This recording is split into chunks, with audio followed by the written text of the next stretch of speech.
আসসালামু আলাইকুম। ওয়ালাইকুম আসসালাম। স্যার কেমন আছেন আপনি? আলহামদুলিল্লাহ। আমাদের আরেকজন আপনারা স্যার ভালো আছেন? আছেন তোফাজ্জল স্যার। স্যার কেমন আছেন আপনি? হ্যাঁ, আলহামদুলিল্লাহ ভালো আছি। আপনার সবাই কেমন আছেন? আছি আলহামদুলিল্লাহ ভালো ভালো আছি। আছি। আমরা আমাদের নির্ধারিত আলোচনায় চলে যাচ্ছি। আমি প্রথমেই জাহাঙ্গীর স্যারের কাছে একটু প্রশ্ন করতে চাচ্ছি। উম, স্যার, আমরা যেহেতু আজকে আলোচনা করব একজিমা নিয়ে, তাহলে স্যার আমাদেরকে একটু প্রথমেই যদি বুঝিয়ে বলতেন একজিমা কি।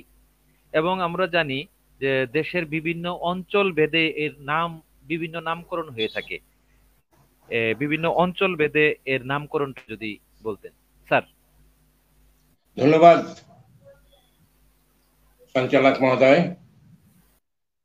আমি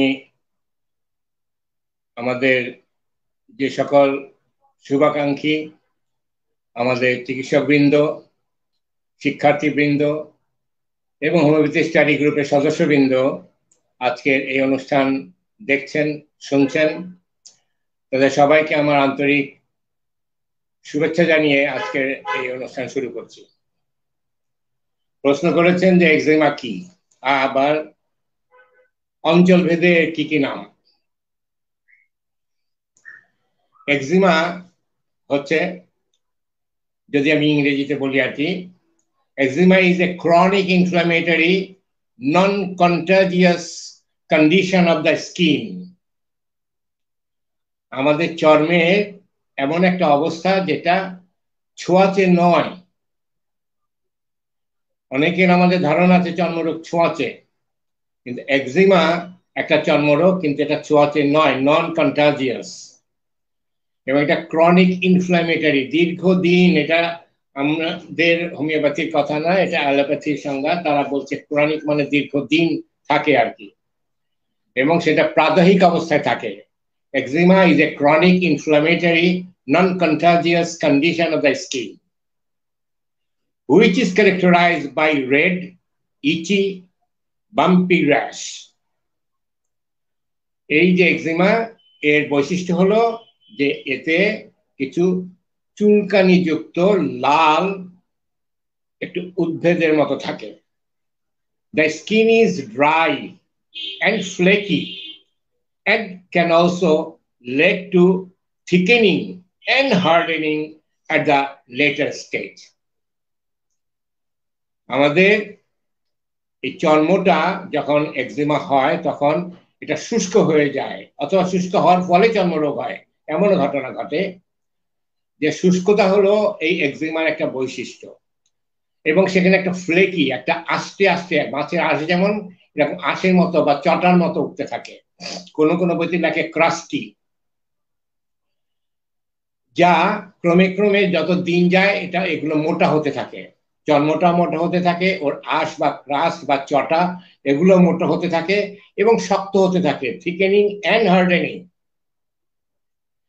যেটাকে মানে মেডিকেল টার্ম বলা হয় লিচেনিফিকেশন।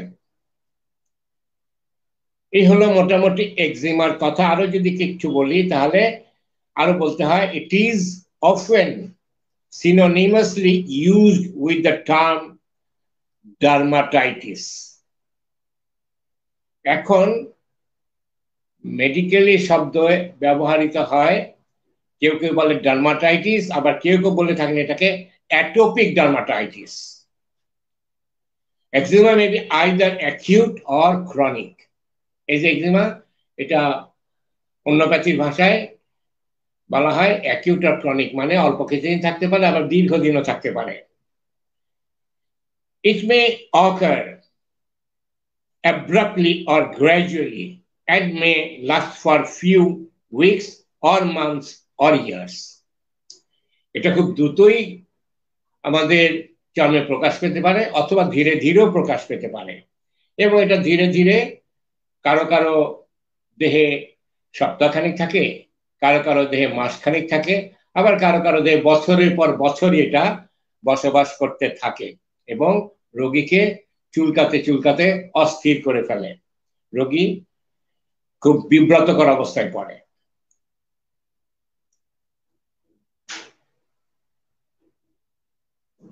এই ঘটনাটা আপনি বলেছেন যে অঞ্চল ভেদে কোথায় কোথায় কি কি নাম সেটা জানতে চেয়েছেন। এটা যদি বলি তাহলে প্রথমত আপনি বাংলাদেশের কথা জানতে চেয়েছেন। এই বাংলাদেশের এই যে একজিমা বা এই চর্মরোগ, এটাকে তিনটা নাম খুঁজে পাওয়া যায়। এর বিকল্প হিসেবে ব্যবহার করা হয় পামা, একটা নাম পামা, যেটা বাংলাদেশের দক্ষিণ এবং দক্ষিণ পূর্ব বাংলাদেশ অঞ্চলে এটা পামা নামে পরিচিত। আরেকটা নাম হলো বিখাউজ, এটা আমাদের এই ঢাকা এবং ঢাকার আশেপাশের যে জেলাগুলো আছে সেই সমস্ত জায়গায় বিখাউজ নামে পরিচিত। আরেকটা নাম আমরা পাই কাউর। কাউর এটা হলো উত্তর এবং উত্তর পশ্চিম যে বাংলাদেশের যে জেলাগুলো সেই জেলাগুলোতে এটা কাউর নামে পরিচিত। এখানে মোটামুটি আপনি যে অঞ্চল ভেদে জানতে চেয়েছেন। আবার যদি এটাকে আমরা শ্রেণীবিন্যাস করি, তাহলে শ্রেণীবিন্যাস করলে আমরা এর আরো কতগুলো শাখা পাবো। সেই শাখাগুলো যদি বলি তাহলে এভাবে বলতে পারি যে একটা হলো অ্যাটোপিক ডার্মাটাইটিস, 2 নম্বর হলো কন্ট্যাক্ট ডার্মাটাইটিস, এটা হলো মেডিকেলি আমাদের চিকিৎসা বিজ্ঞানের ভাষায় এক্সিমার শ্রেণীবিন্যাস বা শ্রেণীবিভাগ। Atopic dermatitis 2, contact dermatitis 3, dyshidrotic eczema. এখানে কিন্তু ডার্মাটাইটিস নাই, এখানে এক্সিমা। কেননা ওই যে বলেছি আগে, কেউ কেউ এক্সিমা ব্যবহার করেন, কেউ ডার্মাটাইটিস ব্যবহার করেন, কেউ আবার অ্যাটোপিক ডার্মাটাইটিস ব্যবহার করেন। তো প্রথম দুইটা আমরা বলেছি অ্যাটোপিক ডার্মাটাইটিস, দ্বিতীয়টা বলেছি কন্ট্যাক্ট ডার্মাটাইটিস, কিন্তু তৃতীয়টা বলা হয়ে যায় ডিসহাইড্রোটিক এক্সিমা। 4 নাম্বারটাও হ্যান্ড এক্সিমা। 5 নাম্বারটা হলো নিউরোডার্মাটাইটিস। 6 নাম্বার হলো নিউমুলার এক্সিমা এবং 7 নাম্বারটা হলো স্ট্যাবিস ডার্মাটাইটিস, আরেকটা হলো সেবোরিক ডার্মাটাইটিস। এই মোটামুটি 7-8 ধরনের ডার্মাটাইটিস এবং আমাদের অঞ্চল ভেদে বাংলাদেশের 3 ধরনের নাম আমরা খুঁজে পাই। দক্ষিণ এবং দক্ষিণ পূর্ব বাংলাদেশে পামা, ঢাকা এবং তার আশেপাশের জেলাগুলোতে কাউর বিখাউজ, এবং উত্তর এবং উত্তর পশ্চিম জেলাগুলোতে বাংলাদেশে এটাকে বলা হয় কাউর। ধন্যবাদ আপনাকে। ধন্যবাদ স্যার আপনাকে। খুব সুনির্দিষ্টভাবে স্যার আপনি ব্যাখ্যা করেছেন। তার পরবর্তীতে আবার আপনার কাছে আসবো, তার আগে আমি আমাদের তোফাজ্জল স্যারের কাছে যেতে চাচ্ছি। তোফাজ্জল স্যারের কাছে আমার তোফাজ্জল স্যার কি শুনতে পাচ্ছেন আমাকে? হ্যাঁ, হ্যাঁ, হ্যাঁ, শুনতে পাচ্ছি আপনাদের কথা। হ্যাঁ, শুনতে পাচ্ছি। ওকে। স্যার আপনার কাছে প্রশ্ন, একজিমা সম্পর্কে স্যার বললেন, বিভিন্ন ধরন বললেন, কোথায় কি নাম সেটা বললেন। একজিমা সাধারণত কেন হয় এই বিষয়ে যদি স্যার আপনি বলতেন। আচ্ছা, আসসালামু আলাইকুম। প্রথমে ধন্যবাদ জানাচ্ছি আমার শ্রদ্ধেয় স্যার ডাক্তার জাহাঙ্গীর আলম স্যারকে, সাথে আমাদের এখানে যারা সংযুক্ত হয়েছেন প্রত্যেক ডাক্তার ভাইদেরকে এবং যারা শিক্ষার্থী প্রত্যেকে সালাম দিচ্ছি। আসসালামু আলাইকুম রহমতুল্লাহি ওয়া বারাকাতুহু। আসলে ডার্মাটাইটিস বা একজিমা দুটো এক একজন এক একভাবে এটাকে ইউজ করেন। ক্লাসিফিকেশন অফ একজিমাতে আমরা পাই যে এন্ডোজেনিয়াস আর এক্সোজেনিয়াস। কিছু আসে, কিছু একজিমা আমরা পাই যে যেটা বংশগত বা পরিবেশগত বা বিদ্যুৎ থেকে একজিমা তৈরি করা হয়। আর কিছু আছে যে দেখা যাচ্ছে যে কেউ কাজ করতেছেন, লোহার কাজ করতেছেন, দেখা যাচ্ছে হাতের মধ্যে একজিমা চলে আসছে। মানে কোন একটা কেমিক্যাল কারখানায় কাজ করতেছেন, তার শরীরের মধ্যে একজিমা চলে আসছে। কন্টাক্ট একজিমা মানে এটা হলো এক্সোজেনিয়াস, যা বাহির থেকে আসে। আসলে একজিমাটা কেন হয়, এটা কিন্তু আসলে গ্রিক শব্দ, গ্রিক ওয়ার্ড এটা, যার অর্থ হচ্ছে একজিমা, ফুসকুড়ি। এবং এটা প্রথম মানে শব্দটা আসে, এটা আজ থেকে বহুত বছর আগে, প্রায় 543 খ্রিস্টাব্দে প্রথম একজিমা শব্দটি উদ্ভব হয়, সেটা আমরা জানি। কিন্তু একজিমাটা কেন হয়, একজিমাটা যদি আমরা ধরি এভাবে যে ভিতর থেকে তাহলে ভিটামিন বি কমপ্লেক্স, তারপর থায়ামিন, রিপ্রোবিন, ভিটামিন বি6, বি12, জিঙ্ক, এমনকি ম্যাগনেসিয়ামের ঘাটতির কারণে এই হতে পারে। এই খাবারের সঙ্গে কিন্তু আমরা দেখতে পাই যে অ্যালার্জির একটা সম্পর্ক আছে বা এক্সিমার একটা সম্পর্ক আছে। এটা অবশ্যই এক একজনের কাছে এক একজনের মানে এক এক খাবার এক একজনের কাছে হয়তো একজিমা হতে পারে, অন্যজনের নাও হতে পারে। আমরা আমরা আমরা এখন পরিবেশগত এবং বাহ্যিক দুইভাবেই কিন্তু আমরা দেখতে পাই একজিমার অবস্থানটা। যেমন ইরিটেন্ট একটা আছে, শ্যাম্পু বা ডিটারজেন্ট বা ফলের রস, মাংস ইত্যাদি যদি কেউ ব্যবহার করে খায়, তাহলে এর মাধ্যমেও কিন্তু একজিমা হতে পারে। তারপরে হচ্ছে অ্যালার্জেন, যে ধুলো, পোকামাকড়, তুলা, পোষ্য, ফুলের রেণু, অনেকে আছে আপনার ঘরের মধ্যে বিভিন্ন ধরনের পশু পাখি পালে অথবা বিড়াল পালে, তারপর দেখা যাচ্ছে যে সে ধুলাবাড়িতে থাকে, ধুলো তার নাকের মধ্যে আসে বা শরীরের মধ্যে এসে যায়, ওইখান থেকে তার অ্যালার্জি হতে পারে। এবং বিভিন্ন জীবাণু সংক্রান্ত জিনিস দিয়েও কিন্তু আপনার আমাদের সে একজিমা হতে পারে, ব্যাকটেরিয়া, ভাইরাস বা ছত্রাক।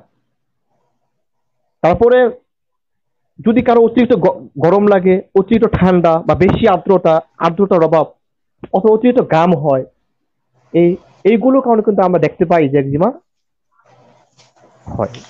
এছাড়াও দুগ্ধজাত খাবার, ডিম, বাদাম জাতীয় খাদ্য, তেল, এটা কিন্তু আসলে প্রত্যেকে তা কিন্তু না। মানে ব্যক্তি ওয়াইজ এটা কি হবে, অনেকে দেখা যাচ্ছে যে একই খাবার খাচ্ছে, যেমন আমরা চিকিৎসা করি, দেখা যাচ্ছে যে এই এক এক খাবার কিন্তু এক একজনের খাবার নিষিদ্ধ থাকে। দেখা যায় একজনের খেলে অ্যালার্জি হচ্ছে, আরেকজনের একজিমা হচ্ছে, আরেকজন হচ্ছে না। একজন অ্যালার্জি হয়, আর অ্যালার্জি হয় না। আসলে এটা হলো খাবারের উপর নির্ভর করে, এক ব্যক্তি ওয়াইজ তার তার শরীরের সক্ষমতার উপরে, ভাইটাল ফোর্সের উপর নির্ভর করে।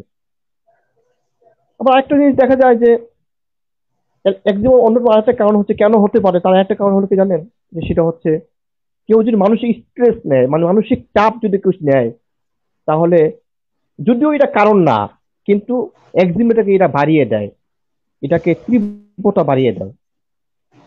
তারপরও আমরা আরো দেখতে পাই এভাবে যে হরমোন যদি ব্যালেন্স ঠিক না থাকে, যেমন মহিলাদের গর্ভাবস্থা বা পিরিয়ডের চলাকালীন সময়ে হরমোনের মাত্রা আপ ডাউন করে, ঠিক ওই সময় কিন্তু একজিমা বাড়ে। আপনি দেখবেন অনেক অনেক মহিলা দেখবেন যে তার পেটে বাচ্চা আসছে, প্রথম 3 মাস বা মধ্য অথবা শেষে কোনো না কোনো সময় অনেকেরই দেখবেন যে সে এত চুলকায়, চুলকাতে চুলকাতে চুলকাতে চুলকাতে তার শরীর একজিমা তৈরি হয়ে যায়, অ্যাটোপিক ডার্মাটাইটিস, যেটা বংশগত ভাবে আমরা দেখতে পাই যে এটা আমাদের সাথে চলে আসে।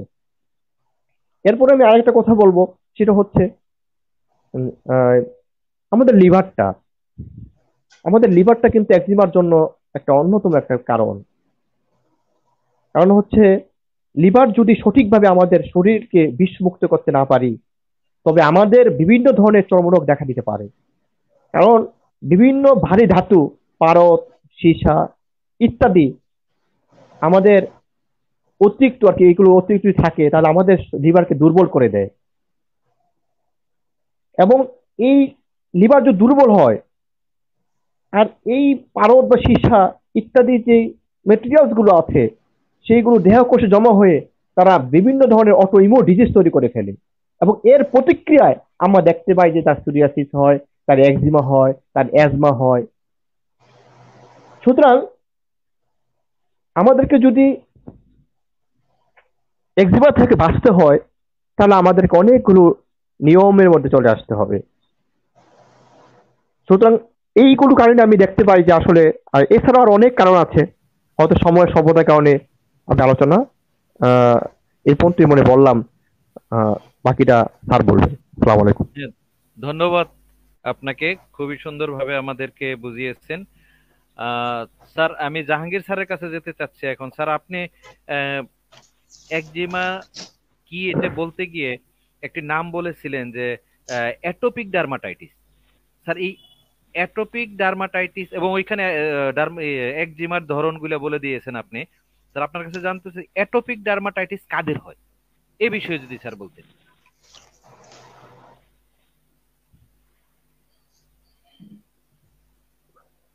জাহাঙ্গীর স্যার ধন্যবাদ শুনতে পাচ্ছেন? আপনাকে। ধন্যবাদ, জি শুনেছি। অ্যাটোপিক ডার্মাটাইটিস মোট কথা হলো ডার্মাটাইটিস যেটা, এটা হয় অধিকাংশই শিশুদের ক্ষেত্রে, এবং দেখা গেছে যে এই ডার্মাটাইটিস রোগে যারা আক্রান্ত হয় তাদের শতকরা 60 থেকে 70 ভাগই 6 মাস বয়সের মধ্যে হয়ে যায়। আবার 6 মাস থেকে 3 বছরের মধ্যে দেখা যায় যে আরো 20 থেকে 30 ভাগ শিশু আক্রান্ত হয়, এবং তারপর এরা 5-6 বছর পর্যন্ত আরো 10-15 ভাগ শিশুর এই অ্যাটোপিক ডার্মাটাইটিসে আক্রান্ত হয়ে থাকে। এবং পরবর্তীতে দেখা যায় যে এই ডার্মাটাইটিসের যে অন্যান্য শ্রেণীবিন্যাসের কথা ডাক্তার তোফাজ্জল সাহেব বললেন, অত্যন্ত চমৎকার ভাবে তিনি আপনার প্রশ্নের জবাবগুলো দিয়েছেন, এবং আশা করি আমরা যারা শুনছি আমরা সবাই তার বক্তব্য থেকে সমৃদ্ধ হব। তো তার ওখানে কিছু কারণ তিনি বর্ণনা করেছেন, এবং সেখান থেকে তার পরবর্তীতে কি কি হয় সেগুলো তিনি বলেছেন। তো আপনার প্রশ্নের হবে এটাই আমার এখন জবাব, যে অ্যাটোপিক ডার্মাটাইটিস এবং ডার্মাটাইটিস প্রধানত শিশুদের হয়, এবং সেটা আমি পার্সেন্টেজ বললাম যে প্রথমত 6 মাস বয়সের মধ্যেই দেখা যায় 60 থেকে 70 ভাগ শিশু আক্রান্ত হয়, পরবর্তীতে আরো 3-4 বছরের মধ্যে তারা আরো 10-15 ভাগ আক্রান্ত হয়, এবং 5-7 থেকে 10 বছর পর্যন্ত বাকি আরো 10-15 ভাগ আক্রান্ত হয়। এভাবে অধিকাংশ শিশুর ক্ষেত্রেই এই অ্যাটোপিক ডার্মাটাইটিস দেখা দেয়। ধন্যবাদ। যাচ্ছি স্যার। স্যার আপনার কাছে একটি এলোপ্যাথিক টেকনিক্যাল একটি শব্দের বিষয়ে আমি জানতে চাচ্ছিলাম স্যার। এলোপ্যাথিতে ইমোলিয়েন্ট ও স্টেরয়েড ব্যবহার করে একজিমা নিয়ন্ত্রণের জন্য কাজ করে, এই সম্পর্কে আমরা জেনে থাকি। স্যার এই দুটো শব্দ সম্পর্কে যদি আমাদেরকে একটু বুঝিয়ে বলতেন, যে এমোলিয়েন্ট এবং স্টেরয়েড এই জিনিস দুটো কি, এ সম্পর্কে যদি একটু বলতেন। আমরা আজকে আলোচনার প্রথমেই বলেছি যে এই ডার্মাটাইটিস বা এক্সিমার প্রধান বৈশিষ্ট্য হলো চর্মের শুষ্কতা। চর্ম এদের শুষ্ক থাকে, ড্রাই স্কিন। এর 3টা বৈশিষ্ট্যের কথা বলা হয়েছে। 3টা বৈশিষ্ট্যের মধ্যে প্রথম বৈশিষ্ট্য হলো ড্রাই স্কিন। এই স্কিনটা যে ড্রাই হয় তার ফলে যারা আক্রান্ত হয় তাদের একটা বিব্রতকর অবস্থা হয়ে যায়, একটা বিরক্তিকর অবস্থা হয়। এই জন্য তারা বারবার সেটাকে একটু ভেজা রাখার জন্য চেষ্টা করে, সিক্ত রাখার জন্য চেষ্টা করে, ওয়েলি রাখার জন্য চেষ্টা করে। কারণ পানি দিয়ে ভেজালে সেটা খুব তাড়াতাড়ি এটা আবার শুকিয়ে যায়। এনে একটু ওয়েলি হলে বা গ্রিজি হলে সেই সিক্তটা একটু দীর্ঘস্থায়ী হয়। এজন্য অ্যালোপ্যাথি চিকিৎসায় একটা বাহ্যিক প্রয়োগের ব্যাপার আছে। আমাদের হোমিওপ্যাথিতে কিন্তু আমরা বাহ্যিক প্রয়োগ খুব একটা করি না, একেবারে শতকরা হয়তো 1 ভাগ বা 1000-এ 1 ভাগ বাহ্যিক প্রয়োগের কথা বলা হয়েছে, যেটা ডাক্তার হ্যানিম্যান অর্গাননের শেষের দিকে অ্যাফোরিজম গুলোতে বলেছেন। কিন্তু এই বাহ্যিক প্রয়োগ ছাড়াও প্রধানত হোমিওপ্যাথিতে আভ্যন্তরিক চিকিৎসা দ্বারাই আমরা বিভিন্ন চর্মরোগ, ডার্মাটাইটিস যাই হোক না কেন সেগুলোকে আমরা চিকিৎসা করার চেষ্টা করি এবং সফলও হই। অ্যালোপ্যাথিতে ওই এমোলিয়েন্ট এবং স্টেরয়েড দ্বারা চিকিৎসা করা হয়। এই এমোলিয়েন্টটা হলো, অ্যালোপ্যাথ ডাক্তারই বলছেন এটার সঙ্গে এভাবে, যে emollient is frequently recommended for hydrophobic and ointment base. এই যে ইমোলিয়েন্ট গুলো হলো হাইড্রোফোবিক অ্যান্ড ওয়েনমেন্ট বেস। এটা আরেকটা ওয়েনমেন্টের মতো বা ভেজানোর মতো, হাইড্রোফোবিক বলা হয়েছে। দিস ইনক্লুড, এই যে এমোলিয়েন্ট এর মধ্যে কি থাকে, কি দিয়ে এই এমোলিয়েন্টটা তৈরি হয়। এমোলিয়েন্ট মানে এক ধরনের ক্রিম বা মলম বা ওয়েনমেন্ট। এর মধ্যে কি থাকে, ভেজেলিন বা ভেসেলিন যে যাই বলেন, Vaseline, petroleum jelly, Crisco, vegetable oil, aquaphor and এলটা। এইটা যখন যাদের চর্মরোগ হয়, যে শিশুদের, তাদের পিতামাতা চায় যে এই সমস্ত দিয়ে তার চর্মটাকে একটু ভেজা বা তৈলাক্ত করে রাখতে। আবার আপনি আরেকটা কথা বলেছেন steroid.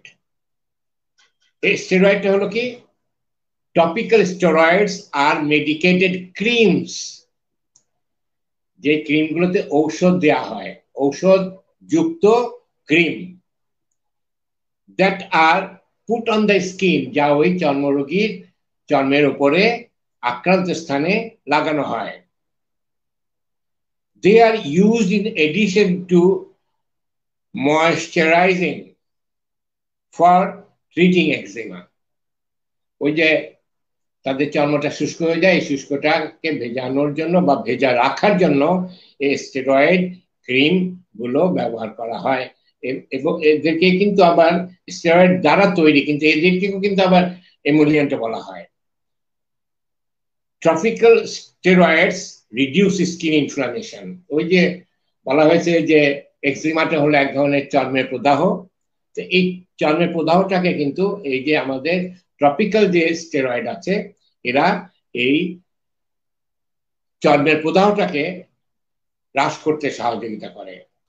A short course will usually clear a flare up of eczema. অল্প কিছুদিন যদি এই স্টেরয়েডটা ব্যবহার করা যায়, তাহলে দেখা যায় যে এই তার চর্মরোগগুলো অনেকটা কমে আসে। কিন্তু অ্যালোপ্যাথি গবেষকদেরই গবেষণার ফল হলো যে এই দুটোরই, এমোলিয়েন্ট বা স্টেরয়েড যাই বলি না কেন, এদের কিন্তু একটা সাইড ইফেক্ট আছে, পার্শ্ব প্রতিক্রিয়া আছে।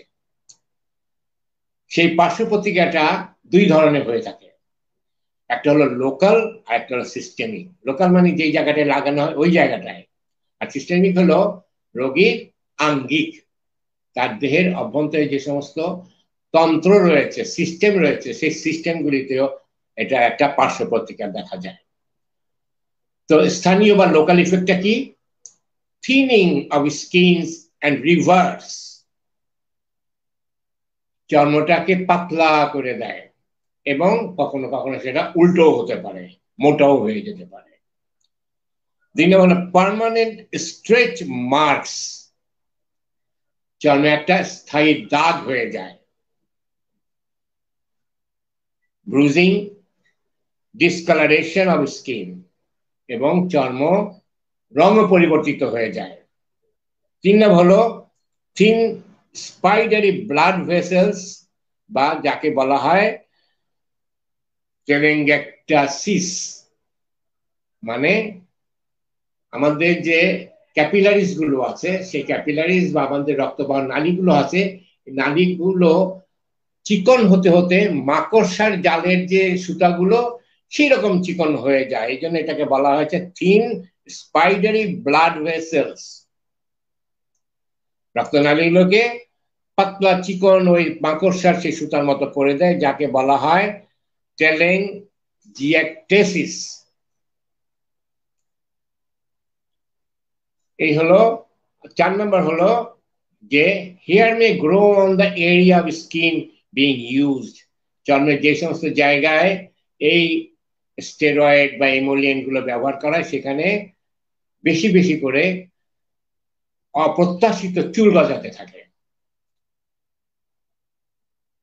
এবং 5 নম্বর হলো মে ডেভেলপ অ্যালার্জি, মেক ইনফ্লামেশন ওয়ার্স, এবং এটা খারাপ একটা প্রদাহ হতে পারে, এবং যে কোনো বস্তুর প্রতি, খাদ্যের প্রতি, অন্যান্য জিনিসপত্রের প্রতি একটা অ্যালার্জি তৈরি হয়। এবং দেখা যায় যারা এগুলো ব্যবহার করে তাদের কিন্তু অনেক খাদ্যই তাদের সহ্য হয় না। এই হলো মোটামুটি আপনার এমোলিয়েন্ট এবং স্টেরয়েড। আশা করি আমি বোধহয় আপনার প্রশ্নের জবাব দিতে পেরেছি। ধন্যবাদ। ধন্যবাদ স্যার আপনাকে। আমি যতটুকু চেয়েছি তার চেয়ে আরো একটু বেশি দিয়েছেন স্যার, এই জন্য স্যার আপনাকে অশেষ ধন্যবাদ স্যার। স্যার আমি এখন আবার তোফাজ্জল স্যারের কাছে যেতে চাচ্ছি। তোফাজ্জল স্যার কি শুনতে পাচ্ছেন আমাকে? হ্যাঁ, শুনতে পারছি, বলেন। স্যার আপনার কাছে প্রশ্ন, যে আমরা একজিমা সম্পর্কে জানলাম, যে একজিমা চিনার উপায় কি? আমরা কিভাবে চর্মে যে রোগটা এটা দেখে বুঝবো, কি কি লক্ষণ বা গঠন দেখে বুঝবো, এটা চিনার উপায়টা যদি বলতেন স্যার। এক্সিমা চিনার উপায় আছে। আমরা একজিমাকে দুইভাবে ভাগ করতে পারি, একটা চাইল্ডহুড একজিমা আর অ্যাডাল্ট একজিমা। আসলে ভাগ্যবশত তাকে চিনবো কিভাবে? একজিমা রোগীর ত্বকটা শুষ্ক থাকবে, খসখসে থাকবে এবং শীতে শুষ্ক আবহাওয়ায় এটা আরো প্রকট আকার ধারণ করবে। মানে আমাদের যে শরীরটা যেখানে একজিমাটা হবে সেই জায়গাটা শুষ্ক থাকবে মারাত্মক ভাবে। এছাড়াও আমরা দেখতে পাই যে চুলকানিটা প্রচন্ড প্রচন্ড রূপে চুলকানি বাড়বে, মানে চুলকাতে চুলকাতে তার চুলকাতে আরাম লাগবে, কিন্তু পরক্ষণে ওই জায়গাটা প্রচন্ড জ্বালাতন করবে। এবং এই চুলকানিটা যদি সে কোনো কারণে নখ দিয়ে চুলকায় তাহলে ওটা ইরিটেশনটা আরো বেশি বেড়ে যাবে এবং জায়গায় জায়গায় ছড়িয়ে যাবে। সুতরাং যখন কারো একজিমা হবে তখন একটাই স্মরণ রাখতে হবে যে যাতে করে নখটা কখনোই বড় না থাকে, যাতে নখ দিয়ে যাতে কোনো প্রকারে সে না চুলকায়। এরপরে এই রোগীগুলোকে আমরা দেখতে পাবো যে তার ধুলাবালি, ঠান্ডা, শুষ্ক বাতাস অথবা দেখা যাচ্ছে যে ডিটারজেন্ট বা সাবান ব্যবহারের সময় তার ত্বকটা সংবেদনশীল বেশি বেড়ে যায়, এবং সংবেদনশীল যত বেড়ে যাবে তাহলে তার চুলকানি এবং ফুসকি দুটাই বেড়ে যাবে। তখনই আমরা বুঝতে পারবো যে না, তার ধুলাবালি লাগছে বা শুষ্ক বাতাস লাগছে অথবা ডিটার বা সাবান কিছু সে ব্যবহার করছে এবং সে তখন চুলকাচ্ছে এবং তার ফুসকুড়ি দেখা যাচ্ছে যে মানে ওই জায়গাটা রেড, আপনার স্কেলি থাকবে, রেডনেস থাকবে এবং ইচিং থাকবে। এই সবগুলো মিলেই যখন থাকবে তখন আমরা বুঝতে পারবো যে না, তার একটা এখানে কি হচ্ছে, তার একজিমা হচ্ছে। আমরা জানি যে প্রত্যেকটি সেল 28 দিন বাড়ে, কিন্তু এই সেলগুলো সে দ্রুত 7-8 দিনে বেড়ে যায়, যার কারণে ভিতর থেকে যদি অ্যাটোপিক ডার্মাটাইটিস হয়ে থাকে তাহলে তো আবার বুঝবো যে ভিতর থেকে চলে আসতেছে। আর এই রোগীগুলোর ক্ষেত্রে আমরা অবশ্যই একটা চিন্তা করবো যে স্যারও অবশ্যই কথা বলেছেন যে এটা কিন্তু কখনোই যদি ক্রনিক পর্যায়ে চলে যায়, ক্রনিক পর্যায়ে চলে যাওয়ার পরবর্তীতে হয়তো আলোচনা হবে এটা। ক্রনিক পর্যায়ে চলে গেলে তখন হয়তো তার সিমটমস গুলো একবারে টোটাল সিমটমস নিয়ে আমরা হয়তো হোমিওপ্যাথি চিকিৎসা করব। তারপরও কিন্তু তাকে কিন্তু আপনার বছরে মিনিমাম 1-1.5 বছর, মানে বছরে 1-2 মাস তাকে এই ট্রিটমেন্ট থাকতে হবে। এটা দীর্ঘমেয়াদী, এটা একদিন দুইতে ভালো হয় না। আদার্স পেথিতে হয়তো এটা পূর্ণাঙ্গ ভালো হওয়ার কোনো রেকর্ড নাই, হয়তো সাময়িকভাবে ওই হেনিম্যানের এফোরিজম 55 সেখানে যা কথা বলছেন সেটা আমরা হয়তো লক্ষ্য করতে পারি। আর আমাদের পেথিতে হলো ইট ইজ কিউরেবল, এটা কিউর হবে। সুতরাং আমরা ছোটদের যেসব লক্ষণ থেকে চিনবো সেগুলোর মাথার স্কাল্পে গালে র্যাশ থাকবে, তা থেকে ছোট ছোট জল ফুসকুড়ি বের হবে, হাঁটু, কনুই, ঘাড়, গলা নিতম্বে র্যাশ বের হবে এবং প্রচন্ড চুলকানি থেকে চামড়া খসখসে ও পুরু হয়ে যাবে। দেখা যাচ্ছে যে চামড়াটার উপর নরম ছিল, এরপর দেখবেন আস্তে আস্তে চুকাতে চুকাতে লেভেলটা আপনার এই লেসনটা কি হয়ে যাবে, একবারে পুরো মোটা হয়ে যাবে। এর ফলে কিন্তু যদি এমন হয়ে যায় প্রচুর চুলকায়, দেখবেন বাচ্চাদের কিন্তু ঘুমটা মারাত্মক ব্যাঘাত করবে, সে ঘুমাতে পারবে না ঠিক মতো। এবং এই চুলকাতে চুলকাতে চুলকাতে দেখা যাচ্ছে যে ওই অ্যাটোপিক ডার্মাটাইটিসটা তার ঘায়ে পরিণত হয়ে যাবে। এবং এরপরে কিন্তু এটা বিভিন্ন জায়গায় সংক্রমণের একটা বিষয় থেকে যায়। আমরা ওইটাও চিন্তা করবো তখন যে সে যাতে, অর্থাৎ এইগুলো যাতে না করে তা তো করবোই, কিন্তু এইগুলো লক্ষণ। বড়দের ক্ষেত্রে আমরা যে জিনিস দেখতে পাই সেটা হচ্ছে যে তার যেখানেই ফুসকুড়িগুলো উঠে এটা কি হয়ে যায়, পেঁয়াজ মানে দেখা যাচ্ছে যে গোল গোল গোল চাকা চাকা হয়, মানে মানে মাঝে মাঝে জায়গায় হয়, সব বিভিন্ন জায়গায় হয়ে যায় আর কি।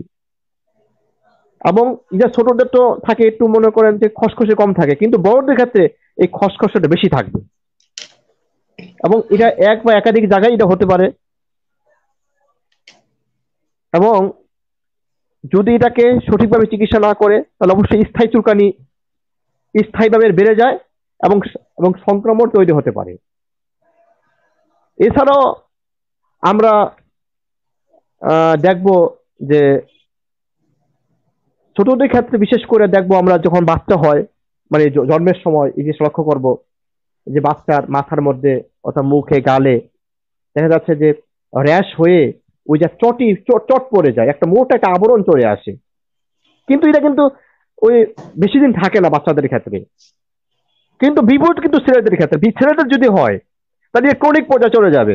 তো ছেলেদের প্রথম হয় লেভেল একটু সুন্দর করে হয়, এরপর যদি দীর্ঘদিন যদি এটাকে চিকিৎসা না করে তখন আমরা চিনবো যে ক্রনিক ডিজিজের ক্ষেত্রে তখন আমরা চিনবো যে it is chronic disease of eczema. এটা হলো একজিমার একটা ক্রনিক ডিজিজ। আমরা বুঝতে পারবো কখন, যখন দেখবো যে এটা মোটা হয়ে যাচ্ছে, অর্থাৎ ওই জায়গাটা খোস হয়ে যাচ্ছে, র্যাশ পড়ে যাচ্ছে, বা দেখলেই মনে হবে যে একটা মানে ভয়ঙ্কর অবস্থা। সুতরাং আমরা এইভাবে আমরা একজিমাটা আমরা চিনতে পারি আর কি। আসসালামু আলাইকুম। কিছুটা আংশিক বলেছিলাম, আর কিছু বাকি আছে, সেগুলো বলে দিই। হ্যাঁ স্যার, কোনটা স্যার? একটু আপনারা বলেন। বলেছিলেন যে কোন কোন অঞ্চলে এই একজিমা হয় এবং অঞ্চল ভেদে এগুলোর নাম কি। আমি কয়েকটা বলেছি, বাংলাদেশের কয়েকটা অঞ্চল। এখন যদি আমি বলি যে একজিমা পৃথিবীতে কোন দেশে সবচেয়ে বেশি হয়,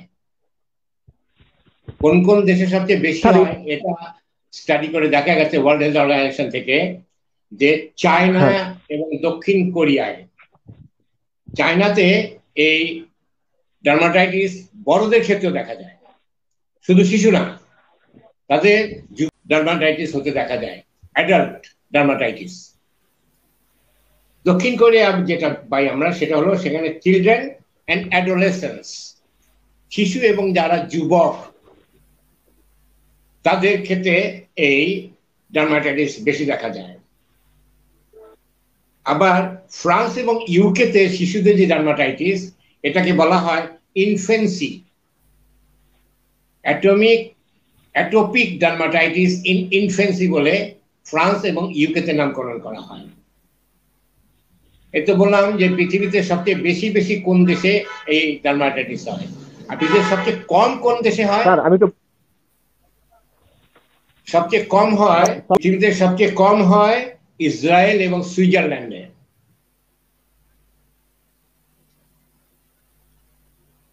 এছাড়া এর ঠিক পূর্ববর্তী প্রশ্নে উনি জিজ্ঞেস করেছিলেন ইমোলিয়েন্ট এবং স্টেরয়েড প্রসঙ্গে। আমি ইমোলিয়েন্ট এবং স্টেরয়েডের বলেছিলাম যে এর সাইড ইফেক্ট দুই ধরনের। এক ধরনের সাইড ইফেক্ট হলো লোকাল, আর দ্বিতীয় একটা হলো সিস্টেমিক। আমি লোকালটা বলেই সেখানে শেষ করেছিলাম, সময় বেশি নিয়েছিলাম বলে। তো এখন আমি সিস্টেমিক যে সাইড ইফেক্ট সেই সম্পর্কে একটু বলে দিই। সিস্টেমিক সাইড ইফেক্টে দেখা যায় যে এক নম্বর হচ্ছে fluid collection in the legs, পাগুলোতে রসের সঞ্চার হয়, যাকে বলা ইডিমা। দুই নম্বর যেটা হয় সেটা হলো হাই ব্লাড প্রেশার। স্টেরয়েড বেশি প্রয়োগের ফলে ওই রোগীদের প্রেশার বেড়ে যায়। তৃতীয় যেটা হয়, তাদের বোন ড্যামেজ হয়। 4 নম্বর একটা রোগ, সেটা হলো কাশিং syndrome, rare problem caused by high levels of a hormone in the blood flow. ওই স্টেরয়েড ব্যবহারের ফলে তাদের হরমোনের ব্লাড ফ্লোতে হরমোনটা খুব বেড়ে যায়, ফলে হয় কি fast weight gain, skin thinning and changes of mood. খুব দ্রুত তারা মোটা হয়ে যায়, আর তাদের চর্মগুলো একেবারে পাতলা হয়ে যায়, এবং তাদের মানসিক অবস্থা দ্রুত পরিবর্তনশীল হয়। এগুলো হলো তাদের এই স্টেরয়েড বা ইমোলিয়েন্ট ব্যবহারের দ্বিতীয় সাইড ইফেক্ট, যেটাকে বলা হয় সিস্টেমিক সাইড ইফেক্ট। এই হলো আমার সঞ্চালক সাহেবের প্রথম এবং ঠিক এই পূর্ববর্তী যে প্রশ্নটা উনি করেছিলেন সেই আংশিক জবাব। ধন্যবাদ স্যার আপনাকে। ধন্যবাদ। আমি নেটওয়ার্কের সমস্যার জন্য আমি ডিসকানেক্টেড হয়ে গিয়েছিলাম। হ্যাঁ জি, আমরা বুঝেছিলাম। তো আমাদের তোফাজ্জল স্যারের কাছে এবং আপনার কাছে স্যার দুইজনের কাছে আমার একটি প্রশ্ন আছে।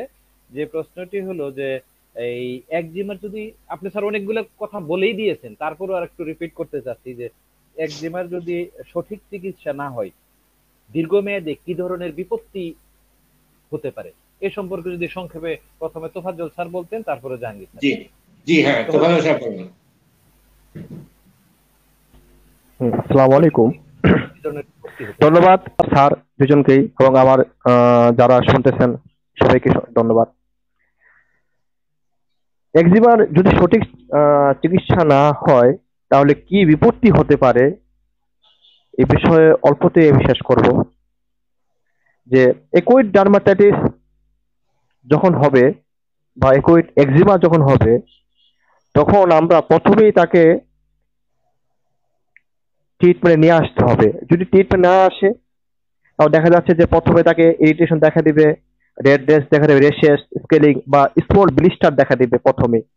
ঠিক ওই সময়ের মধ্যে তাকে আমার যদি আমি নিয়ে আসি তাহলে সে ভালো হয়ে যাবে। আর যদি সে না আসে, সে যদি কোনো কারণবশত দেখা যাচ্ছে যে জিনিসটাকে অবহেলা করে, তাহলে একটা সময় এটা ক্রনিক ডার্মাটাইটিস চলে যায়। তখন দেখা যাচ্ছে যে ওই জিনিসটা তার অনেক মোটা হয়ে মনে খাস কাটা মনে মনে হবে যেন একবার বৃষ্টি একটা অবস্থা তাকে দেখা দেবে আর কি। এবং এর মধ্যে রসও থাকবে না, ফুলও থাকবে না। দেখতে আমরা কি জানি যে এটা রেডনেস থাকবে, রেশেস থাকবে, স্কিন থাকবে এবং ব্লিস্টার থাকবে, এর মধ্যে রস থাকবে, পানিতে অনেক কিছু থাকবে, অনেক কিছু সমন্বয় মিলে একটা একজিমা। কিন্তু যখন এটা যদি তাকে চিকিৎসা না আনে তাহলে একটা সময় দেখা যাচ্ছে যে তার এগুলো কিছুই থাকবে না, ওই জায়গাটা ফাটল অবস্থার সৃষ্টি হবে এবং একটা সময় তার লিভার ক্ষতি করবে, তার শারীরিক যে সক্ষমতা, তার ভাইটাল প্রসেস দুর্বল হয়ে যাবে এবং তার ইমিউনিটি শক্তি তার খর্ব হয়ে যাবে, তার সবকিছু সমস্যা আকার ধারণ করবে যদি সে। এবং দেখা যাচ্ছে যে তার আপনার এই একজিমার ভিত্তি করে তার শারীরিক ইন্টারনাল যে অনেক প্রবলেম, তার ইন্টেস্টাইন প্রবলেম হয়ে যাবে। দেখা যাচ্ছে আমরা একটা কথা হয়তো বলতে ভুলে গেছিলাম, সেটা হচ্ছে আমরা জানি আহ, এইগুলো হওয়ার পিছনে কিন্তু লিভার যেমন দায়ী, ইন্টেস্টাইন সেরকম দায়ী। ইন্টেস্টাইন এবং লিভার দুইটাকে কি করতে হবে, ভালো রাখতে হবে। এবং এই জন্য দেখা যাচ্ছে যে তার কোষ্ঠকাঠিন্য তাকে ভালো করতে হবে। যদি সে ভালো না হয়, যদি সে এই চিকিৎসা না আসে, তার কোষ্ঠকাঠিন্য থেকে শুরু করে তার বিভিন্ন ধরনের জটিলতা, কমপ্লেক্সিটি দেখা দিবে শরীরের মধ্যে। এছাড়াও তখন সে সহজে ভালো হবে না। এবং তখন আর যদি এই রোগী আসে আমাদের মাঝে, তখন হয়তো তাকে বিভিন্ন ম্যানেজমেন্টের মাধ্যমে, বিভিন্ন বিভিন্ন সিস্টেমের মাধ্যমে তাকে চিকিৎসা করতে হবে। ধন্যবাদ তোফাজ্জল সাহেব। যদি সঠিক চিকিৎসা না হয় তাহলে এই একজিমার রোগীদের কি অবস্থা হতে পারে সে সম্পর্কে আপনি কিছু বলেছেন। আপনার প্রতি সম্মান রেখে বলছি এবং আপনাকে ধন্যবাদ জানিয়ে বলছি। আমি আগে বলেছি যে এই একজিমা চিকিৎসায় আমরা হোমিওপ্যাথরা আভ্যন্তরীণ ঔষধ ব্যবহার করি এবং অ্যালোপ্যাথরা আভ্যন্তরীণ এবং বাহ্যিক উপায়ে তারা বেশি জোর দিয়ে থাকেন। তারা বিভিন্ন প্রকারের মলম, বিভিন্ন ক্রিম, বিভিন্ন সাবান ইত্যাদি ব্যবহার করে থাকেন। ফলে হয় কি, ওই অ্যালোপ্যাথির বিভিন্ন বইতে লেখা হয়েছে যে এগুলোর ফলে সেই চর্মরোগগুলো সাপ্রেসড হয়ে যায়, চাপা পড়ে যায় এবং প্রথম কয়েকদিন লাগলে একেবারে খুব ভালো হয়ে যায়, ফকফকা হয়ে যায়, কিন্তু কয়েকদিন পর সেগুলো খুব বিকট আকারে আবার প্রকাশিত হয়। তাহলে সেটা কি, সেই চিকিৎসাটা কিন্তু সঠিক চিকিৎসা না। তো এভাবে দেখা যায় যে এই সঠিক চিকিৎসা না হওয়ার কারণে কিছু জটিলতা দেখা যায়। আপনি এক ধরনের বলেছেন তোফাজ্জল সাহেব, আমি আরেকটু অন্য দিক থেকে একটু বলে আসি। এটা হলো এই যে চিকিৎসার ব্যাপারে। এখন শিশুদের তো এই ডার্মাটাইটিসটা বেশি হয় এবং এই শিশুদের ক্ষেত্রে আবার দেখা যায় তাদের কিছুদিন পর পর বিভিন্ন টিকা নিতে হয়। আর যে সকল শিশুর এই ডার্মাটাইটিস হয় তাদেরকে কিন্তু স্মল পক্সের টিকা দেয়া যাবে না। মানে স্মল পক্স ভ্যাকসিন ওই শিশুদের দিলে তাদের জটিলতা এবং বিপত্তি দেখা দিবে। সেক্ষেত্রে তাদের যে রোগটা হয় সেই রোগটাকে তারাই বলে একজিমা ভ্যাকসিনেটাম। ভ্যাকসিন নেওয়ার ফলে তাদের একজিমা হয়েছে, যা খুবই মারাত্মক। এমনকি ওই শিশু কিন্তু ওই একজিমা ভ্যাকসিনেটামের কারণে মৃত্যু হতে পারে। অ্যাটপিক ডার্মাটাইটিসের রোগীদের শরীরে প্রোটিন এবং লিপিডের ঘাটতি থাকে। কথাটা আমি আবারও বলছি, অ্যাটপিক ডার্মাটাইটিসের রোগীদের শরীরে প্রোটিন এবং লিপিডের ঘাটতি থাকে, ফলে তাদের ভাইরাল বা ব্যাকটেরিয়াল ইনফেকশন গুলো খুব সহজে হয়ে যায়। এখন করোনা কাল চলছে, এই করোনা কালে আমাদের চিকিৎসা বিজ্ঞানীদের প্রথম সাজেশন, আমরা আমাদের ইমিউন শক্তি, রোগ প্রতিরোধ ক্ষমতা যেন বাড়াই। এখানে দেখা যায় যে ওই অ্যাটপিক ডার্মাটাইটিসের রোগীদের প্রোটিন এবং লিপিডের ঘাটতি ফলে তাদের ইমিউন কমে যায়, ইমিউন শক্তি বা রোগ প্রতিরোধ শক্তি কমে যায়, ফলে তাদের ভাইরাল বা ব্যাকটেরিয়াল যে ইনফেকশন গুলো খুব সহজেই হয়ে যায়, এবং তাদের ডেনড্রাইটিক যে সেল, নার্ভের মধ্যে, নার্ভের যে সেলগুলোর মধ্যে একটা হলো ডেনড্রাইটিক সেল, এই ডেনড্রাইটিক সেলগুলো কার্যক্ষমতা বাধাপ্রাপ্ত হয়ে বহিঃশত্রুর আক্রমণ থেকে শরীরকে রক্ষা করতে ব্যর্থ হয়ে বিভিন্ন সামান্য বা জটিল রোগে এই শিশুর আক্রান্ত হয়ে যায়। এই অবস্থায় যদি সুচিকিৎসা না হয়, অর্থাৎ আমি বলবো সদৃশ্য চিকিৎসা বা হোমিওপ্যাথি চিকিৎসা না করা হয়, তাহলে ওই সংক্রমণগুলো জীবনঘাতী হয়ে উঠতে পারে। ফলে তাদের অনেকগুলো রোগ দেখা দেয়। আমি সেই রোগগুলোর কথা বলছি এখন, যে তাদের এই কারণে কি কি রোগ হতে পারে।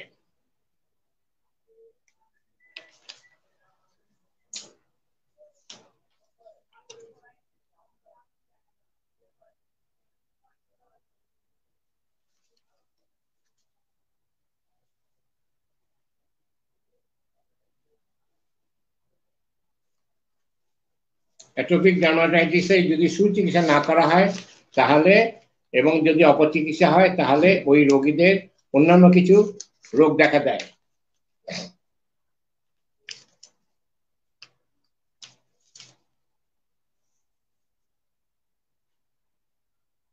সেই রোগগুলোর কথা আমি আগেও বলেছি, যে তাদের হাই ব্লাড প্রেশার হয়ে যায়, তাদের বোন ড্যামেজ হয়, তাদের কাশিং সিনড্রোম দেখা দেয়, ইত্যাদি ইত্যাদি ইত্যাদি। এ কারণে অ্যাটপিক ডার্মাটাইটিস বা ডার্মাটাইটিস যাই হোক না কেন, তাদের একটা ভালো চিকিৎসা বা সুচিকিৎসা করা দরকার। ধন্যবাদ আপনাকে। ধন্যবাদ স্যার আপনাকে। স্যার আপনার কাছে অন্য আরেকটি প্রশ্নে আপনার কাছে আসছি আবার।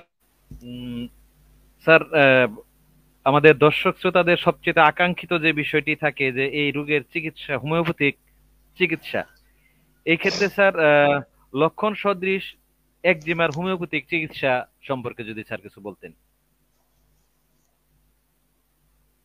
ধন্যবাদ আপনাকে।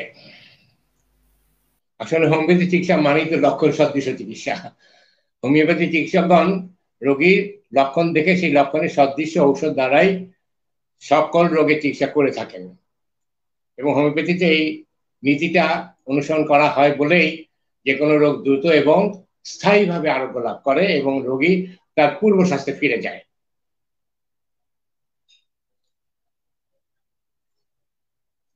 এই কথাটা আমি ঠিকই ভাবে বলি। ভারতীয় একজন ডাক্তার আছেন, ওনার নাম হলো ডাক্তার বাত্রা। তিনি শুধু ভারতে না, তার চেম্বার লন্ডন, দুবাই এবং ভারতের বিভিন্ন শহরে তিনি নিয়মিত চিকিৎসা করেন। সেই ডাক্তার বাত্রা যে কথাটা বলেন সেটা হলো এরকম: homeopathy is by far the safest and more or less a permanent solution. একটা বাত্রা বলছেন যে homeopathy is by far the safest and more or less a permanent solution. Homeopathy চিকিৎসাটা সবচেয়ে নিরাপদ এবং সবচেয়ে স্থায়ী চিকিৎসা। এই কিসের জন্য? For skin allergies like eczema.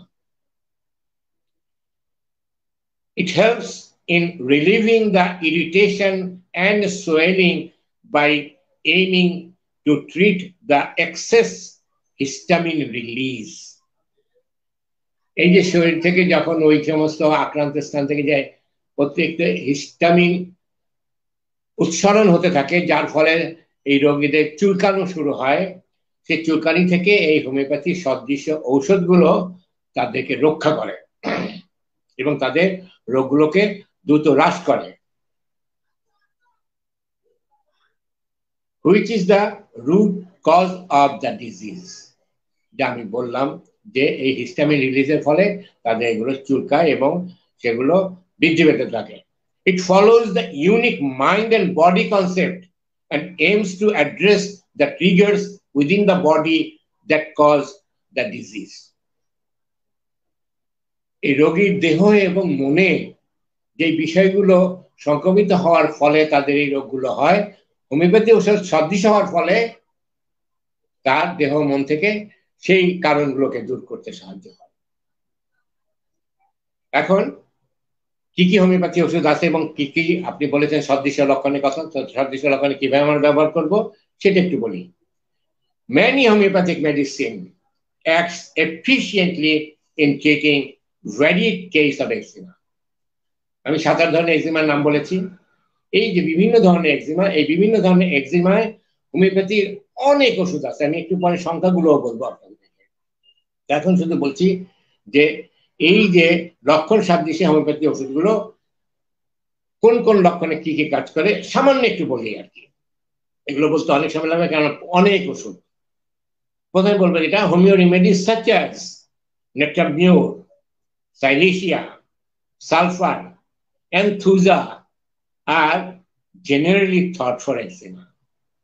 এই এক্সিমা ডার্মাটাইটিসের সাধারণ চিকিৎসার জন্য সাধারণ যে কমন যে লক্ষণগুলো আছে সেই লক্ষণগুলোর ক্ষেত্রেও আবার নেট্রামিউরের লক্ষণে নেট্রামিউর, সাইলেশিয়ার লক্ষণে সাইলেশিয়া, সালফারের লক্ষণে সালফার এবং থুজার লক্ষণে থুজা ব্যবহার করে ওই সাধারণভাবে এক্সিমার একটা চিকিৎসা করা হয়। আরেকটা হলো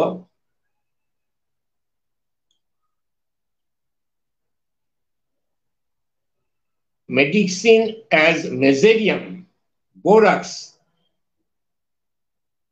are recommended for eczema on the scalp. যাদের মাথায় এক্সিমা হয়, মাথার তালুতে, তাদের ক্ষেত্রে এই মেজেরিয়াম এবং বোরাক্স ব্যবহৃত হতে পারে। আবার graphites and nitric acid are exclusive remedies for eczema on hands and palms. হাত এবং হাতের তালুতে যদি এক্সিমা হয় সেখানে গ্রাফাইটিস এবং নাইট্রিক অ্যাসিড ব্যবহৃত হতে পারে। এই হলো আপনার লক্ষণের সাদৃশ্যে কি কি ব্যবহার করব। এছাড়া আমরা সাধারণভাবে চিকিৎসকগণ রেপার্টরি ব্যবহার করি এবং সেই রেপার্টরি অনুযায়ী একজন প্রথিতযশা রেপার্টোরিয়ান বা রেপার্টরি লেখক হলেন ডক্টর রবিন মার্ফি। তিনি এই এক্সিমার জন্য 101টা ওষুধের কথা বলেছেন। সে 101টা ওষুধের মধ্যে 18টা হলো ফার্স্ট গ্রেড ওষুধ। আমি শুধুমাত্র সেই ফার্স্ট গ্রেড ওষুধগুলোর নাম বলছি। Arsenic album, arsenic iod, baryta mur, calcarea carb, calcarea sulph, cicuta, প্রোটেলাস দুইটাই, dulcamara, graphites, hepar sulph, juglans, lappa, oleander, petroleum, psorinum, rhus tox, sulphur iod এবং সালফার। এছাড়া আরো যে বাকি রয়ে গেছে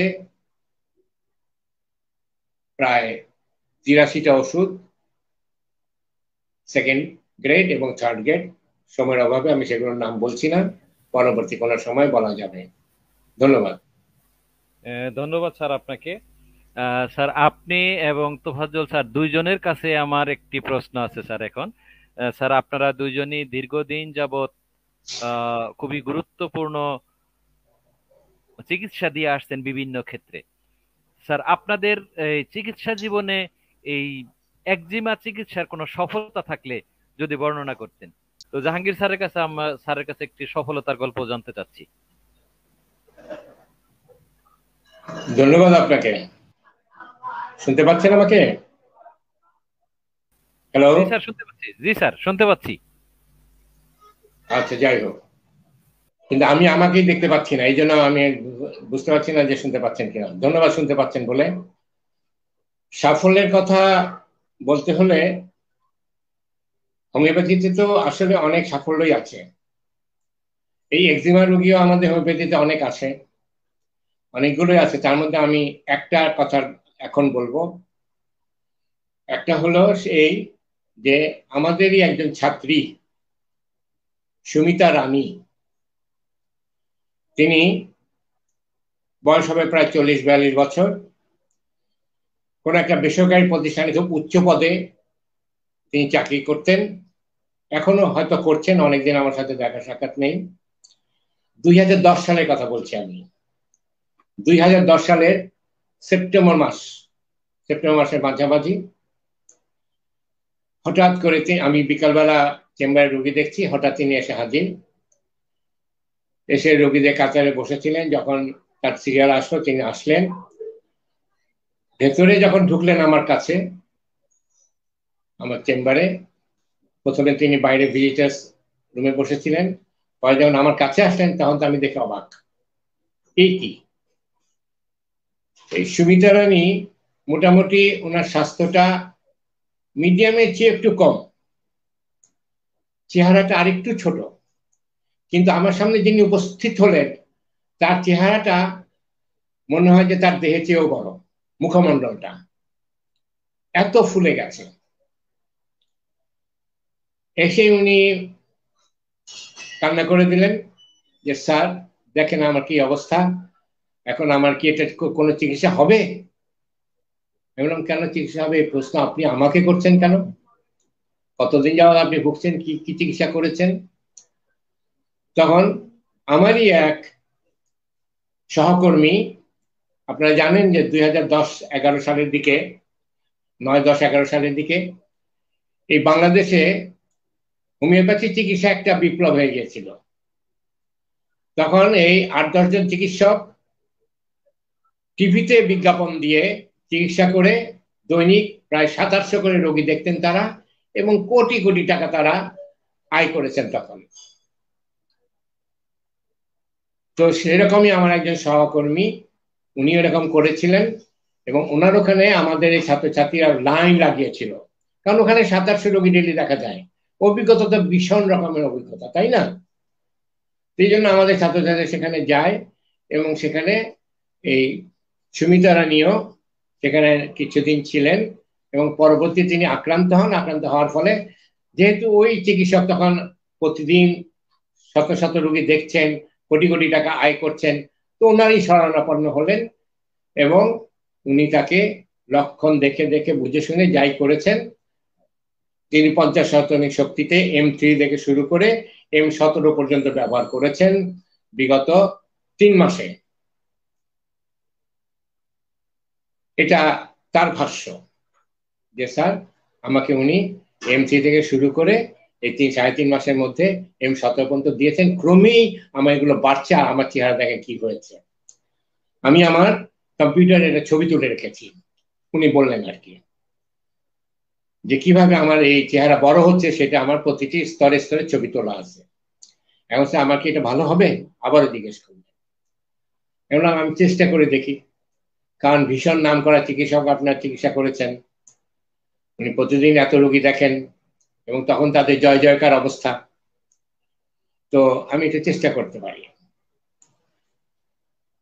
তো ওনার লক্ষণ টক্ষণ সব দিলাম, নিয়ে আমার ওষুধ সিলেকশন হলো গ্রাফাইটিস।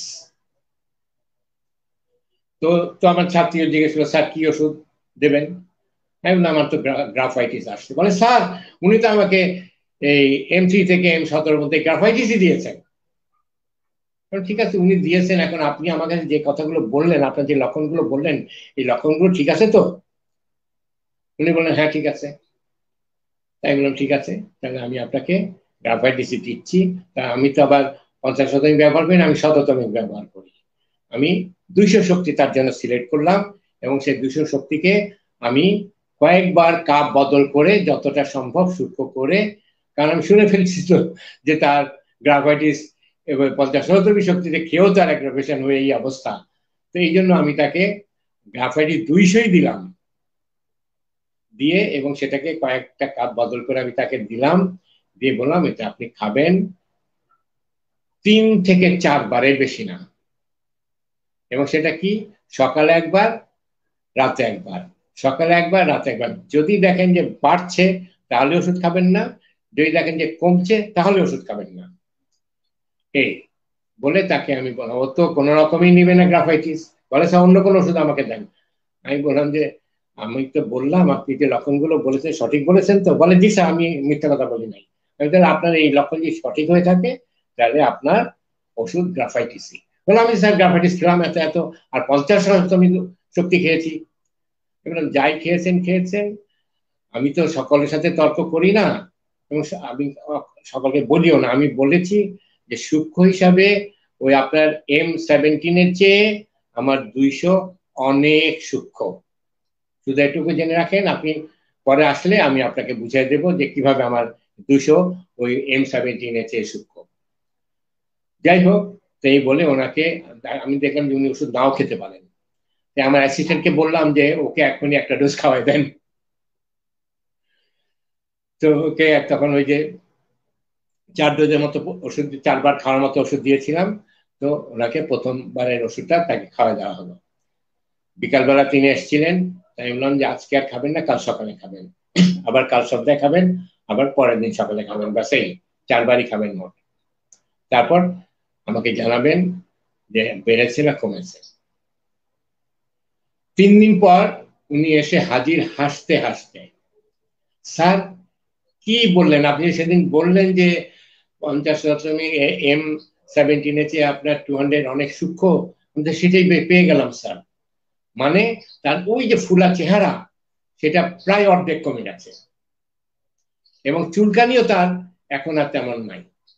তখন তো আমাদের এখানে বসে বসে উনি তার চেহারা চুলকাচ্ছিলেন। তো এই হলো অবস্থা। তো বললেন যে স্যার এখন ওষুধ খাবো? আমি বললাম না, এখন ওষুধ খাবেন না। তাহলে কি করব? আমি আমার এসেনকে বললাম ওরে আবার কয়েক ডোজ ফাইটাম বানিয়ে দেন। কয়েক ডোজ ফাইটাম দিয়ে দিল, কারণ তো আমি ভয় পেয়েছি যে ওষুধ খাওয়ার চেষ্টা করবে। ফাইটাম বানিয়ে দিলাম যে খান গিয়ে।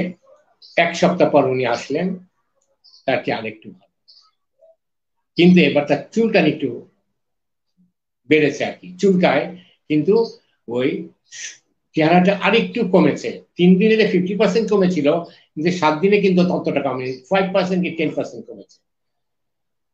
তো আমি তখন বললাম আমার সেনকে তাকে গ্রাফাইটিস 1M একটা ডোজ দেন। সেপ্টেম্বর মাসে 3য় সপ্তাহে তাকে দেয়া হয়েছিল, এবং অক্টোবর মাসের 2য় সপ্তাহে তাকে ওই গ্রাফাইটিস 1M আবারও সেটাকেও পাতলা করে 2 বার কাপ বদল করে তাকে দিলাম, এবং দেখা গেল অক্টোবর মাসের শেষের দিকে একেবারে পূর্বের চেহারায় ফিরে গেছেন সেই সুমিতা রানী। অর্থাৎ ওই হ্যানিম্যানের ওই কথা যে রোগীকে আরোগ্য করে পূর্ব স্বাস্থ্যে ফিরে নিয়ে যাও, এই রোগী সেই পূর্ব স্বাস্থ্যে ফিরে গিয়েছিল। আশা করি আপনারা বুঝতে পেরেছেন। ধন্যবাদ। ধন্যবাদ স্যার আপনাকে। স্যার চমৎকার একটি উদাহরণ এবং অভিজ্ঞতা আমাদের সাথে শেয়ার করার জন্য। স্যার এখন আমরা দর্শক শ্রোতাদের কাছে স্ক্রলে দিয়েছিলাম যে যদি কেউ অভিজ্ঞতা শেয়ার করতে চান, কিন্তু কেউ শেয়ার করে নাই। স্যার দেখি দর্শক শ্রোতাদের কোনো প্রশ্ন আছে কিনা। আমরা দেখি প্রথমে আছে স্যার, স্ক্রলে কি দেখে ওই স্ক্রিনে দেখা যাচ্ছে স্যার? না, আমাকে দেখা যাচ্ছে না, আমাকে একটু বলতে হবে। Tofiul Islam, good evening sir. তারপরে good evening doctor Tofiul. Mizanur Rahman sir, আসসালামু আলাইকুম ওয়া রাহমাতুল্লাহ। ওয়ালাইকুম আসসালাম। চট্টগ্রামে মিজান স্যার কোথায়? জি। তারপরে তাহসিনা জেনি সালাম দিয়েছে স্যার আপনাকে। ওয়ালাইকুম আসসালাম। তারপরে তানিয়া আক্তার আপনাকে সালাম দিয়েছে স্যার। ওয়ালাইকুম আসসালাম। করুণা ইয়াসমিন সালাম দিয়েছে। খাদিজা ওয়ালাইকুম আক্তার আসসালাম। সালাম দিয়েছে। সবাই শুধু সালাম দিয়েছে। তারপরে আব্দুল হালিম ধন্যবাদ জানিয়েছেন। আপনাকেও ধন্যবাদ। তারপরে মোতালেব ভাই আসসালামু আলাইকুম, আজকের আলোচনায় চমৎকার, অনেক গুরুত্বপূর্ণ বিষয় শুনে বা জেনে ধন্য। অনেক ধন্যবাদ স্যার। আপনাকেও ধন্যবাদ। খাদিজা আক্তার অনেক সুন্দর আলোচনা, ধন্যবাদ স্যার। ধন্যবাদ। আবারও মোতালেব ভাই, স্যার অনেক রোগে আমরা দেখতে পাই বংশগত কারণ, চর্মরোগও। চর্মরোগও কি বংশগত কারণ হয়ে থাকে এবং কি কি? স্যার একটি প্রশ্ন করেছেন। হ্যাঁ হ্যাঁ, চর্মরোগ বংশগত, এটা আমি আগে বলিনি। এটা আসলে বংশগতই হয় এবং চিকিৎসা বিজ্ঞানের গবেষকরা দেখেছেন যে এটা ওই বাবা মার যদি থাকে, এবং এখানে একটা কথা বলা আছে, সেটাকে বলা হয় যে অ্যাটোপিক ট্রায়াড, মানে অ্যাটোপিকের তিনটা অবস্থা, অ্যাটোপিক ট্রায়াড, TRIAD। এখানে এই অ্যাটোপিক ডার্মাটাইটিস একটা, দ্বিতীয় হলো অ্যাজমা এবং তৃতীয় হলো হে ফিভার। যদি মা বাবার এই অ্যাটোপিক ডার্মাটাইটিস কিংবা অ্যাজমা কিংবা হে ফিভার থাকে, তাহলে তাদের সন্তানদের ক্ষেত্রে ওই তিনটা যে কোনো একটা হওয়ার সম্ভাবনা খুবই বেশি। আশা করি আপনারা বুঝতে পেরেছেন। ডাক্তার সৈয়দ মোহাম্মদ মুকসুদুল হক স্যার আপনাকে সালাম জানিয়েছেন। ওয়ালাইকুম আসসালাম। নুরুন নকিব ভাই আপনাকে সালাম জানিয়েছেন। ওয়ালাইকুম আসসালাম। মিজানুর রহমান চিটাগাং থেকে স্যার বলেছেন আলোচনা অনেক সুন্দর হয়েছে, ধন্যবাদ স্যার। মিজান সাহেব তো আগেও সালাম জানিয়েছেন, ধন্যবাদ। জি। তানিয়া আক্তার, স্যার মাথায় খুশকি হয় কেন? মাথায় খুশকি হয় কেন? জি হ্যাঁ হ্যাঁ, খুশকি তো একটা চর্মরোগ। খুশকি নিয়ে তো বোধহয় আমাদের একটা আলোচনা হবে। তিনি আরেকটা প্রশ্ন করেছেন, বিগ হাউস আর দাউদের মধ্যে পার্থক্য কি? এক্সিমা হলো বিগ হাউস, আর দাউদ হলো যেটাকে ইংরেজি বলা হয় রিং ওয়ার্ম, অর্থাৎ গোলাকার গোলাকার হয়ে এই ইরাপশন গুলো স্কিনে হয় এবং সেটা শুষ্ক হয়। কিন্তু এক্সিমার বেলা এটা কখনো কখনো ওগুলো থেকে রসও বেরোতে দেখা যায়, আঠালো রসও বেরোতে পারে, চটা হয়। দাউদে কিন্তু চটা হয় না, যেটা আগে আমি বলেছি যে এক্সিমার ক্ষেত্রে চটা হয়, এর মধ্যে ফ্লেকি হয়, আঁশের মতো, মাছে আঁশটার মতো এগুলি ওঠে। আর দাউদের দদ্রু যেটা, সেটা হলো রিং ওয়ার্ম, অর্থাৎ গোলাকার গোলাকার চিহ্নর মতো উদ্ভিদগুলো চতুর্দিকে উঠতে থাকে গোল হয়ে, এবং সেটা শুষ্ক হয়, খুবই চুলকায়। ধন্যবাদ। তানিয়া আক্তার আরেকটা প্রশ্ন করেছেন, মেজোরিয়াম, সরিনাম এবং সালফার এই তিনটে মেডিসিন নিয়ে তুলনামূলক আলোচনা করার জন্য অনুরোধ রইল। অনেক বড় বিষয় স্যার। হ্যাঁ হ্যাঁ হ্যাঁ, আমি আগেই বলেছি যে হোমিওপ্যাথিতে লক্ষণ সাদৃশ্যে চিকিৎসা করা হয়। তো আমরা মেজেরিয়াম, সালফার এবং আরেকটা কি বলছে, সরিনাম। জি স্যার। এই তো এই তিনটা তো। জি স্যার। তাহলে সরিনাম আর সালফার এই দুইটা তো খুব কাছাকাছি, এদের মধ্যে নোংরামি থাকে, নোংরা থাকে, এরা গোসল করতে চায় না। সালফার গোসল করতে চায় না, গোসল করলে তার বৃদ্ধি হয়। আর সরিনাম গোসল করতে চায় না, কিন্তু গোসল করলে তার ভালো লাগে। সালফার গরম কাতর, সরিনাম শীত কাতর, এইভাবে এগুলোকে আমরা আলাদা করি। আর সালফারের বৃদ্ধি যে কোনো সময়, সরিনামের বৃদ্ধিও যে কোনো সময়। অথচ মেজেরিয়ামের ব্যাপারটা হলো ভিন্ন। মেজেরিয়ামের বেলা আমরা দেখতে পাই কি, মেজেরিয়ামের রোগীদের বেশিরভাগই এই যে চর্মরোগটা হয় শুষ্ক, এবং সেখানে ওই যে ক্রাস্টি যেটাকে বলে চটাও থাকে, এবং এগুলো মেজেনেমি রোগীর যে চর্মরোগটা দেহের উপরের অংশে বেশি হয়, নিচের অংশে কম হয়। আশা করি বুঝতে পেরেছেন। ধন্যবাদ। স্যার এরপরে আরেকজন করুণা ইয়াসমিন, জি, খুব সুন্দর আলোচনা, খুব ভালো লাগলো এবং অনেক কিছু জানতে পারলাম। স্যার আমাদেরও ভালো লাগলো উনি যে শুনেছেন মন দিয়ে।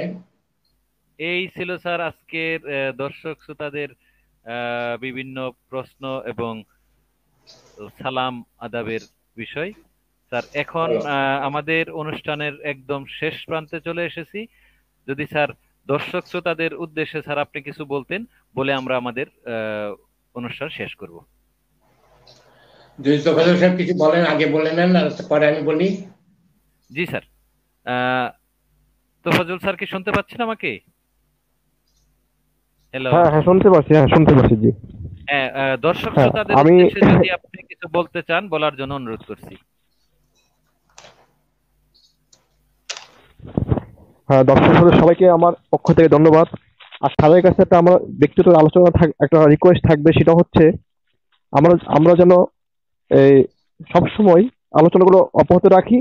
তার সাথে সাথে এই, আমাদের যে organo medicine sir, sir part wise sir, বিশেষ করে হলো স্যার 210 থেকে 230 অ্যাফোরিজম, যেটা মেন্টালি সিমটমস, সেই এই বিষয়ে যদি একটু আলোচনা আনা হয় তাহলে কারণ এর সাথে অনেক কিছু সম্পর্ক আছে।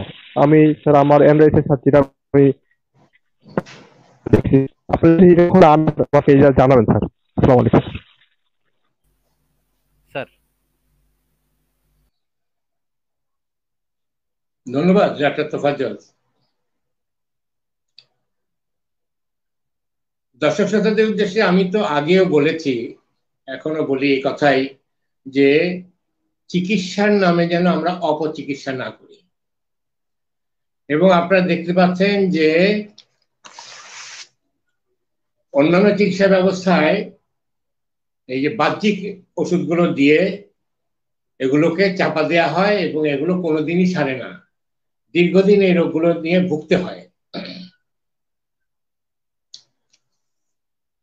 এই জন্য আমরা বলবো যে আমরা যেন হোমিওপ্যাথি চিকিৎসা গ্রহণ করি, হোমিওপ্যাথি সদৃশ চিকিৎসা, এবং এর কোনো সাইড ইফেক্ট নেই। ওখানে কিন্তু তারা নিজেরাই বলেছে সাইড ইফেক্ট আছে, এবং কি কি সাইড ইফেক্ট, এবং সেই সাইড ইফেক্টের ফলে কি হয়, এমনকি মৃত্যুও ঘটতে পারে, এই কথাটা তারা বলেছেন। তো এই জন্যই বলছি যে আমরা যেন অপচিকিৎসা না করি বা বিসদৃশ চিকিৎসা না করি, আমরা সদৃশ চিকিৎসা গ্রহণ করে সবাই সুস্থ হই। অন্যান্য চিকিৎসা হয়তো 2-4 দিনে 10 দিনে মলম টলম লাগিয়ে শুকিয়ে দেয়, কিন্তু পরবর্তীতে এটা আরো বিকট আকারে হয়।